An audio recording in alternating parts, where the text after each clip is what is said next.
Hello students. तो पिछली video में हमने यूनिफॉर्म और नॉन यूनिफॉर्म मोशन को अच्छे से डिस्कस कर लिया था। हमने उनकी डेफिनेशंस वगैरह सब कुछ देख ली थी, राइट। हमने देखा था कि अगर object equal interval of time में इक्वल डिस्टेंस ट्रेवल कर रहा है तो उसको हम बोल देते हैं यूनिफॉर्म मोशन। अगर वो अनइक्वल इंटरवल ऑफ टाइम में या इक्वल इंटरवल ऑफ टाइम में अनइक्वल डिस्टेंस ट्रेवल करता है तो उसको हम बोल देते हैं कि ऑब्जेक्ट है नॉन यूनिफॉर्म मोशन। इस वीडियो से हम इस चैप्टर का एक और बहुत ही important topic speed and velocity के ऊपर चर्चा करते हैं। ओके, तो here is Ayush Shah, welcome to science world. ठीक है, हमारा अब टॉपिक हम स्टार्ट कर देते हैं, हमारा स्पीड एंड वेलोसिटी। ठीक है, तो यहाँ पे हमको स्पीड के ऊपर एक छोटी सी डेफिनेशन देखने को मिल रही है कि स्पीड क्या होता है। देखिए, we say that speed is a distance travelled by an object in a unit time. Also it is the measure of rate of motion। ठीक है, देखिए हमें यहाँ पे बताया गया है कि स्पीड होता है जब एक ऑब्जेक्ट ने डिस्टेंस ट्रेवल किया है। ठीक है, ये मान लीजिए ए से बी में गया है, इसका 5 मीटर का डिस्टेंस था। डिस्टेंस ट्रेवल किया है यूनिट टाइम में, मतलब 1 सेकेंड में उसने ये डिस्टेंस ट्रेवल किया। ठीक है, ये होगी उसकी स्पीड, इसे हम बोलते हैं स्पीड। जब एक ऑब्जेक्ट जितना डिस्टेंस ट्रेवल करता है उसको जब आप उसके यूनिट टाइम, मतलब एक ऑब्जेक्ट जो डिस्टेंस ट्रेवल कर रहा है यूनिट टाइम में, उसे हम बोलते हैं स्पीड। दूसरी डेफिनेशन बोलती है कि it is the measure of rate of motion. मतलब rate of motion, measure of rate of motion. Rate of motion मतलब देखिए पहले तो आप रेट जान लीजिए। रेट क्या होता है? रेट होता है जब भी आप किसी फिजिकल क्वांटिटी को टाइम से डिवाइड कर देते हैं तो उस फिजिकल क्वांटिटी का रेट निकल के आ जाता है। ओके, एग्जांपल, आपने डिस्टेंस को डिवाइड कर दिया टाइम से तो आपको डिस्टेंस का रेट मिल जाएगा। डिस्टेंस हमारी फिजिकल क्वांटिटी है और डिस्टेंस को अपन ने टाइम से डिवाइड कर दिया तो हमें उसका रेट मिल गया। ठीक है, वही यही फॉर्मूला बनता है इस डेफिनेशन को लेके कि द रेट ऑफ मोशन, मतलब एक ऑब्जेक्ट मोशन में है, इसका मतलब वो डिस्टेंस ट्रेवल कर रहा हो। उस डिस्टेंस ट्रेवल करने का हमको रेट निकालना, जो हमें डेफिनेशन में ही दे दिया है। तो डिस्टेंस ट्रेवल का हमें रेट निकालना, हमने लिखा डिस्टेंस अपॉन टाइम, और यही होता है हमारा स्पीड। डेफिनेशन में हमें बताया। दूसरी पहली वाली डेफिनेशन को दोबारा देख लो कि एक ऑब्जेक्ट जो डिस्टेंस ट्रेवल करता है एक यूनिट टाइम में, उसे हम उसका स्पीड बोल देते हैं। मतलब 1 सेकेंड में जितना उसने डिस्टेंस ट्रेवल किया होगा अपने पूरे पाथवे में, उसे हम उसका डिस्टेंस बोल देते हैं। एग्जाम्पल एक और बार देख लो, एक ऑब्जेक्ट ए टू बी गया है, ये है, ये 1 सेकेंड का टाइम है यहां तक, ये 1 सेकेंड, ये 1 सेकेंड। ठीक है, अब इस 1 सेकेंड में हमने देखा कि इसने 5 मीटर ट्रेवल किया था, इस 1 सेकेंड में इसने 10 मीटर ट्रेवल किया था, इस 1 सेकेंड में 5 मीटर ट्रेवल किया था, 5 मीटर ट्रेवल किया था। 1 सेकेंड में हम हर जगह देख रहे हैं कि उसने 5 मीटर ट्रेवल किया है। मतलब पहले वाले 1 सेकेंड में तो उसने 5 मीटर ही ट्रेवल किया है, अगले वाले में भी 5 मीटर किया है। ये होती है उसकी स्पीड। 1 सेकेंड में जितना, अब चलिए 5 मीटर नहीं, यहाँ पे 10 मीटर, कितना भी मीटर ले लो, हम नॉन यूनिफॉर्म मोशन के एग्जांपल्स चले जाते हैं। ये नॉन यूनिफॉर्म हो गया, ऑब्जेक्ट नॉन यूनिफॉर्म मोशन में है, तो भी जो 1 सेकेंड में उसका निकलेगा टाइम से डिवाइड करके, वो उसकी स्पीड निकलेगी। 1 सेकेंड में जितना डिस्टेंस उसने ट्रेवल किया था वो उसकी स्पीड हुई। आई होप आपको स्पीड का कंसेप्ट अच्छे समझ में आ जाता है, और यहीं से हमारा ड्राइव हो गया है फॉर्मूला कि स्पीड इक्वल टू डिस्टेंस का रेट। इसका मतलब speed equal to distance upon time. Okay, ये फॉर्मूला बहुत इंपॉर्टेंट है, इसको अच्छे से नोट डाउन कर लीजिए, याद कर लीजिए। चलिए हमारी नेक्स्ट स्लाइड आती है। ठीक है, तो हमारी यहाँ पे नेक्स्ट स्लाइड आ चुकी है जहां पे हमारे पास important terms related to speed है। तो स्पीड ही कुछ इंपॉर्टेंट टर्म्स की हम बातें करने वाले हैं। तो वो है, देखिए पहली इंपॉर्टेंट टर्म हमारी है, it is a scalar quantity. सबसे बड़ी बात यही है, हम स्केलर क्वांटिटी याद है ना क्या होता है? स्केलर क्वांटिटी वो फिजिकल क्वांटिटीज होती हैं जो कि डायरेक्शन और पाथ इंडिपेंडेंट होती हैं। ओके, तो स्पीड भी हमारी स्केलर क्वांटिटी होती है। कैसे? देख लीजिए, देखिए कि स्पीड स्केलर क्वांटिटी ऐसे होती है कि आप डिस्टेंस ट्रेवल कर रहे हैं, डिस्टेंस है हमारी एक स्केलर क्वांटिटी। ठीक है, स्पीड का फॉर्मूला क्या होता है? स्पीड का फॉर्मूला होता है distance upon time. Rate of distance, है ना।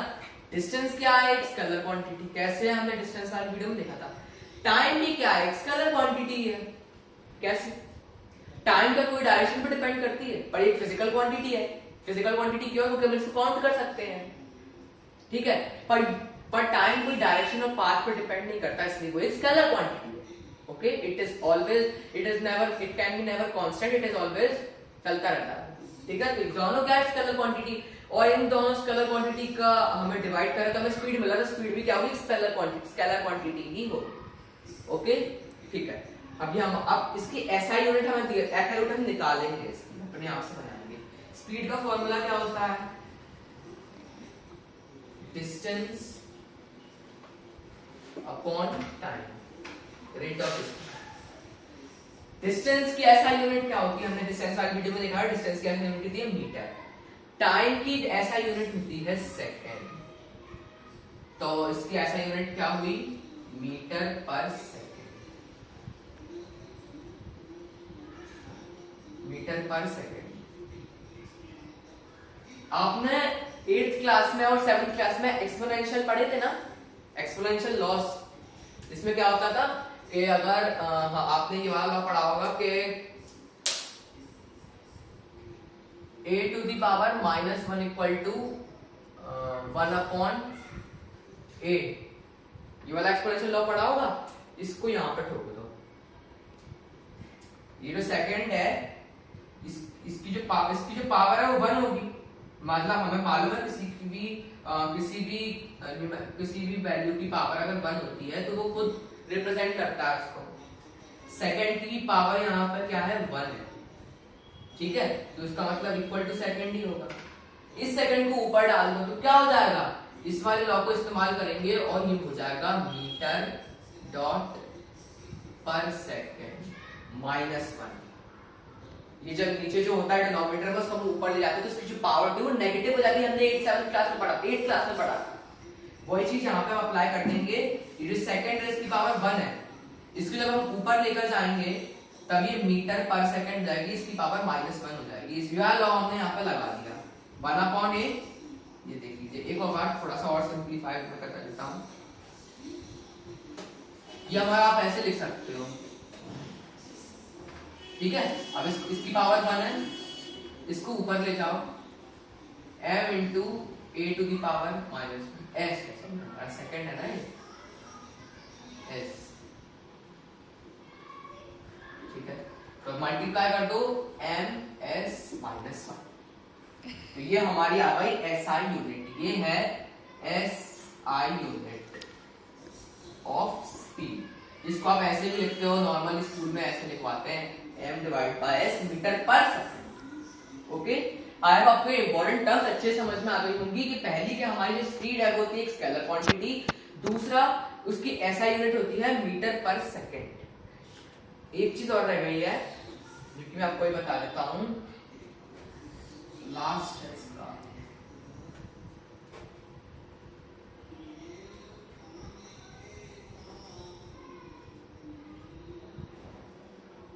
Average speed.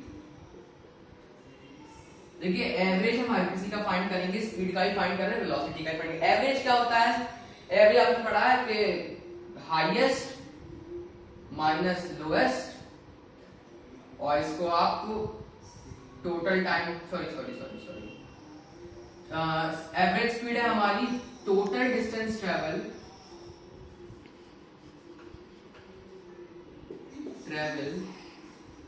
Upon total time taken. ये होता है हमारा एवरेज स्पीड। मतलब मान लीजिए आपको एक क्वेश्चन दे दिया जिसमें जो कार है, एक मान लीजिए कार है, न्यूमेरिकल्स में देखेंगे, एक कार है जो कि 5 मीटर ट्रेवल करती है पहले 3 सेकंड्स में, ठीक है, और फिर वो रुक जाती है। उसके बाद फिर 10 मीटर ट्रेवल करती है अगले 15 सेकंड में। निकालो एवरेज स्पीड। आप क्या करोगे? आप जो जितनी भी डिस्टेंस उसने अभी तक ट्रेवल करी है, रुकने का हमने देखा, जितनी भी डिस्टेंस ट्रेवल करी है उन सबको ऐड कर देंगे। जितना भी टाइम उसने लगा है उसको डिस्टेंस ट्रेवल करने में, उस टाइम को ऐड कर देंगे और उसको हम ऐसे रेट डिवाइड कर देंगे, डिस्टेंस अपॉन टाइम, ठीक है। ऐसे हमारा ये होता है एवरेज स्पीड के एवरेजली आपकी स्पीड पूरे इंटरवल में कितनी रहती है। ठीक है, this was all about speed. अब हम देखते हैं वेलोसिटी के बारे में हमारी नेक्स्ट स्लाइड पे। ठीक है, तो हमारी नेक्स्ट स्लाइड आ चुकी है जहां पे हमें वेलोसिटी की डेफिनेशन देखने को मिल रही है। देखिए वेलोसिटी कुछ नहीं, velocity it is said to be the speed of an object moving in definite direction और speed of an object while travelling through a displacement. ठीक है, हमने स्पीड देखा था, स्पीड क्या होता है, जितना डिस्टेंस ऑब्जेक्ट ट्रैवल कर रहा है ना यूनिट टाइम में, मतलब डिस्टेंस का रेट, उसे हम स्पीड बोल देते हैं। अब ये जो डिस्टेंस ये जो स्पीड है ये एक डेफिनाइट डायरेक्शन में है, मतलब एक डेफिनाइट डायरेक्शन में ऑब्जेक्ट चल रहा है तो उस डेफिनाइट डायरेक्शन में जो इसकी स्पीड होगी वो भी एक डेफिनाइट डायरेक्शन में जाते हुए ही हमें दिखेगी।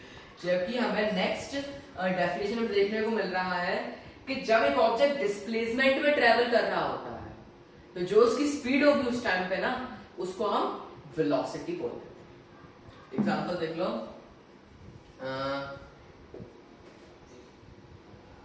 ये घर है, आपका घर है, ये आपका स्कूल है। ठीक है, ये आपका स्कूल है। अब इसके बीच में डिस्टेंस है, मान लो इसके बीच में है 35 मीटर का डिस्टेंस।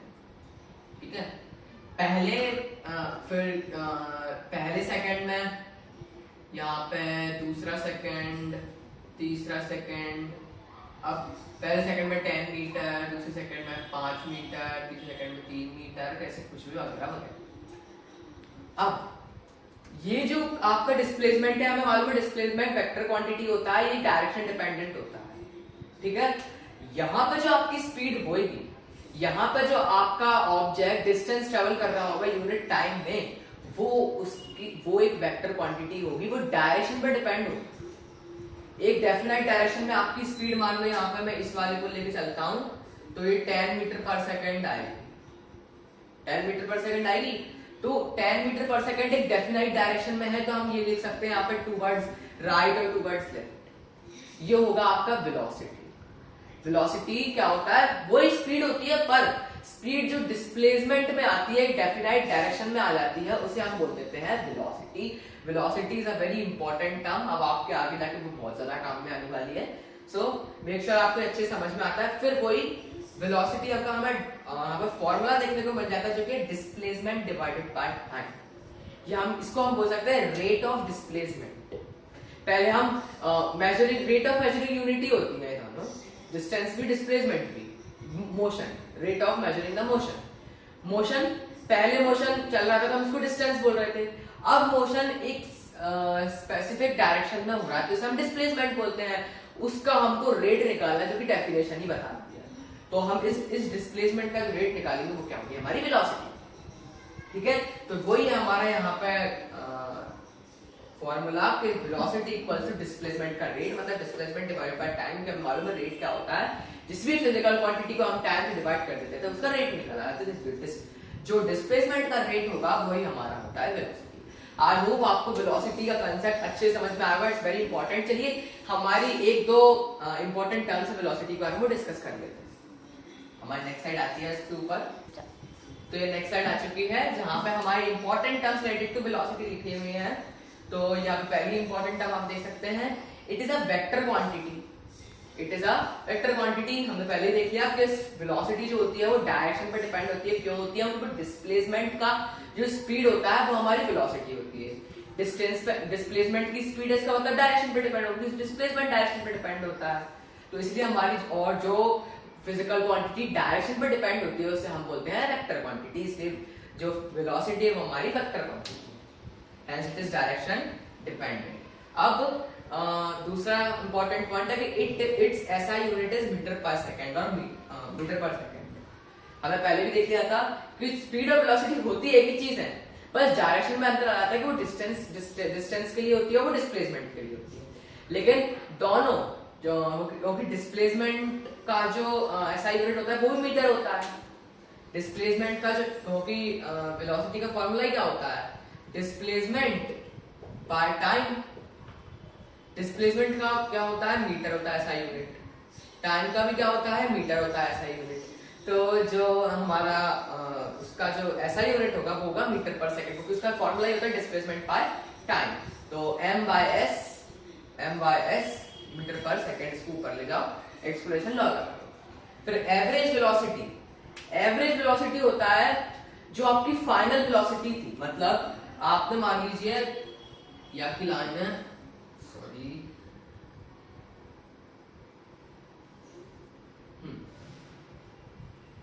ये है आपका डिस्प्लेसमेंट ए और बी के बीच का। अब आपकी जो वेलोसिटी फाइनल पॉइंट पे थी, मान लीजिए ये 1 सेकेंड, ये इधर 1 सेकेंड 2 सेकेंड ऐसे करके यहां पे जो आपकी फाइनल वेलोसिटी थी, इनिशियल वेलोसिटी, उसको आप जो यहाँ की फाइनल वेलोसिटी थी आपके फाइनल पॉइंट बी पे, उसे हम बोल देते हैं एवरेज वेलोसिटी। मतलब फाइनल पॉइंट कौन सा है, बी, तो बी पे जो वेलोसिटी होगी वो भी फाइनल वेलोसिटी। इनिशियल पॉइंट कौन सा है, ए पे जो वेलोसिटी होगी वो उसे बोलते हैं इनिशियल वेलोसिटी। तो final velocity FV final velocity minus initial velocity divide by 2 होता है हमारा एवरेज वेलोसिटी। कभी आपको दे दे कि एक कार चल रही है और उसका जो फाइनल इनिशियल वेलोसिटी था उसके स्टार्टिंग पॉइंट पे वो था 3 मीटर पर सेकेंड, और जब वो फाइनल पॉइंट पे अपने पहुंची, अपने फाइनल डेस्टिनेशन पे पहुंची, तो उसकी जो वेलोसिटी थी वो निकली 6 मीटर पर सेकेंड। Initial 3 final 6। तो एवरेज वेलोसिटी का फॉर्मूला क्या होता है, final minus initial velocity divide by 2। तो 6 माइनस 3 डिवाइड बाय 2 जो कि हमारा 3/2। तो ऐसे हमारी निकाल जा सकती है एवरेज वेलोसिटी। सो आई होप आपको स्पीड और वेलोसिटी के सारे कंसेप्ट अच्छे से क्लियर आए होंगे। स्पीड जो होता है डिस्टेंस, ऑब्जेक्ट जब डिस्टेंस ट्रेवल कर रहा होता है और उसको हम यूनिट टाइम से डिवाइड कर दें, मतलब डिस्टेंस का रेट निकाले तो हमारी होती है स्पीड। सेम चीज वेलोसिटी होती है, पर वेलोसिटी डिस्प्लेसमेंट पे होती है, इसलिए वो डायरेक्शन डिपेंडेंट वाली स्पीड होती है। ठीक है, thank you for this video. Now will meet in the next. Thank you.